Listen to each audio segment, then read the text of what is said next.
तब केस हो गई बा बड़का। तो आज ब्लॉग बन गई केस कटाई के लेके सैलून में। हम बीरगंज 10 निवासी घड़ियरवा के बासिंदा, घड़ियरवे में न केस कटवाए अपन लोकल टाउन में, वो भी उपेंद्र भाई से।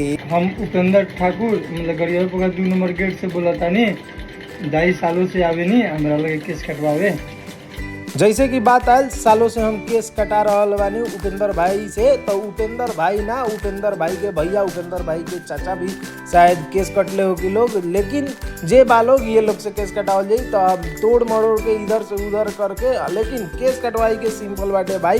जेगा बचपन में पिरही पर बैठ के कटवावत बनी सेम वैसने कटवावे के बाटे। सेम उहे सस्ता वाला लुक्स होके के चाहिए। जानते बड़ा लोग नु हमर लुक से सस्ता बा यार, कम कर। और तब पीछे के देखल भोर ना कराए के चाहिए, काहे कि पीछे आँख तो रहेला ना। फाइनल लुक्स आगल है तो नहा धोवा के अब केस सेटिंग कर दे रहल बानी हम। तो फाइनल लुक्स निकल के आइल बा है।